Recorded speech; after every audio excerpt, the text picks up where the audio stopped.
Assalamualaikum warahmatullahi wabarakatuh. Alhamdulillahirabbil wassalatu wassalamu ala asyrofil anbiya'i wasallim sayyidina Muhammadin wa ala alihi washabihi wasallam ajma'in. Perkenalkan, nama saya Imanuddin, NIM 1211614, Prodi Akuntansi Syariah kelas 2B. Baik, saya akan membacakan materi, yaitu menyampaikan materi yang keempat, yaitu pengembangan strategi dan rencana pemasaran dalam Islam, yaitu perencanaan perusahaan dan strategi pemasaran. Rencana pemasaran merupakan perumahan usaha yang akan dilakukan dalam bidang pemasaran dengan menggunakan sumber daya yang akan di dalam suatu perusahaan guna mencapai tujuan dan sasaran tertentu.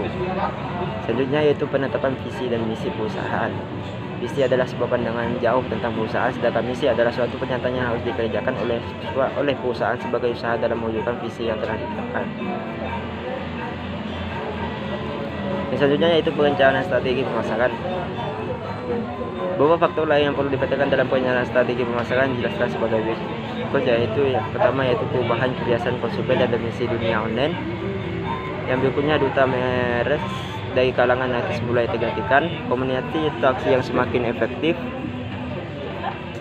terjadi komunikasi dua arah di dunia pemasaran. Selanjutnya yaitu strategi pemasaran dalam Islam. Islam telah mengandalkan umatnya untuk melakukan aktivitas jual beli atau berniaga. Bahkan Rasulullah adalah pedagang yang sangat dipandang pada zamannya.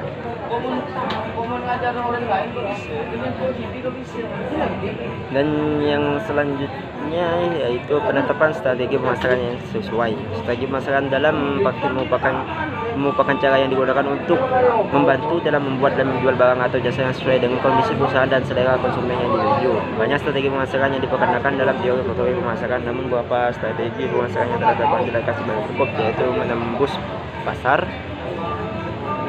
mengembangkan pasar, mengembangkan produk, melakukan diversifikasi, menetapkan biaya murah, memfokuskan pada pasar, melakukan diferensi. Dan selanjutnya yaitu mengembangkan strategi pemasaran. Ada banyak manfaat yang dapat diperoleh dari sebuah strategi pemasaran yang telah akan, tapi banyak pemilik bisnis yang hanya mengandalkan situasi dalam pembuatan sebuah keputusan bisnis. Pengetahuan sangat penting dalam proses pengambilan keputusan, namun hal tersebut tidak menjamin semua fakta yang dibutuhkan untuk mencapai hasil yang baik dapat ditemukan. Strategi pemasaran akan membantu dalam menentukan pada dasarnya strategi untuk mengembangkan pemasaran terdiri atas beberapa elemen, terutama segmentasi pasar, penentuan posisi pasar, strategi memasuki pasar, strategi marketing mix, strategi penentuan waktu, pengkajian peluang pertumbuhan. Yang selanjutnya yaitu tentang strategi pemasaran kepada pelanggan non-muslim. Pemasaran Islam bukan hanya ditujukan kepada umat Islam, namun juga dapat ditujukan kepada sebagai umat beragama, bahkan umat yang tidak beragama sekalipun. Islam sebagai sebuah agama yang komprehensif dalam kehidupan mengandung unsur rahmatan lil alamin, yaitu mampu membawa keberkahan bagi seluruh alam. Dan selanjutnya yaitu karakteristik produk. Produk bermanfaat apabila memiliki proses produksi yang benar dan baik. Adapun produk yang dapat digunakan agar proses produksi benar dan baik. Dan selanjutnya yaitu tingkat produk. Dalam merencanakan penawaran pasar, pengusaha sepatutnya memperhatikan 5 tingkat produk. Setiap tingkat menambah nilai pelanggan yang lebih besar dan kelimanya merupakan sebagian dari kinerja nilai pelanggan. Yang selanjutnya yaitu preferensi produk. Islam menyatakan bahwa setiap produk harus dapat mengatakan manusia pada ketakwaan. Oleh karena itu setiap produk harus memenuhi 3 syarat, yaitu materi yang halal, proses pengolahan yang bersih dan taharah, dan penjajahan yang islami.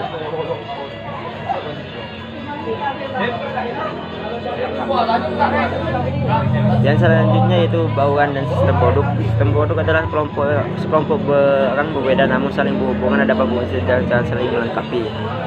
Yaitu desain produk. Kemasan produk dapat memberi pengaruh besar terhadap angka penjualan produk. Banyak para pelaku bisnis yang belum menyadari bahwa hal tersebut, termasuk para pelaku usaha kecil yang hanya fokus menciptakan produk. Selanjutnya yaitu diferensiasi produk.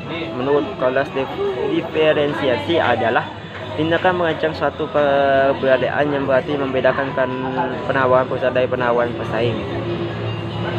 Pembagiannya yaitu diferensi produk. Diferensi produk dapat membedakan produk utama berdasarkan keistimewaan, kinerja, harga, kesesuaian, dan daya tahan, keandalan, kemudahan untuk diperbaiki.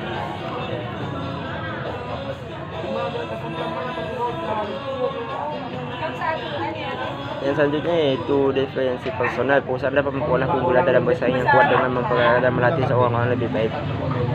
Yang ketiga yaitu diferensi saluran. Perusahaan dapat mencapai keunggulan dalam bersaing melalui cara dalam membuat perencanaan terhadap saluran distribusi. Selanjutnya yaitu diferensi citra perusahaan. Para pelanggan memiliki tanggapan yang berbeda terhadap citra perusahaan atau merek. Dalam hal ini perlu dibedakan antara desa dan data. Yang desa terdiri dari berbagai cara yang dimasukkan oleh perusahaan untuk mengedukasi atau memosisikan diri maupun produknya. Yang selanjutnya Islamic branding. Islamic branding menurut Bakar Al-Syam, pakar bisnis dari Universitas Muhammad, merupakan suatu istilah yang sangat mana dapat menjadi pembeda suatu kebijakan. Selanjutnya yaitu pengemasan, pelabelan, penjaminan, dan garansi. Pengemasan merupakan kegiatan merancang dan memproduksi wadah untuk produk. Yang kedua yaitu pelabelan. Pelabelan harus dilakukan pada setiap produk. Label tersebut merupakan etiket sederhana yang diberikan pada suatu produk atau grafik yang dirancang dengan rumit serta merupakan bagian dari kemasan tersebut. Yang ketiga yaitu jaminan dan garansi. Produsen secara hukum bertanggung jawab untuk memenuhi harapan pelanggan yang normal atau masuk akal. Jaminan merupakan nyata formal dari kinerja produk yang dilakukan oleh pengusaha pabrik. Produk berhasil dapat dikembalikan kepada pabrik atau pusat eksekusi dan untuk melakukan perbaikan pekerjaan atau pengembalian uang. Sekian dari saya, kurang lebihnya mohon maaf. Wassalamualaikum warahmatullahi wabarakatuh.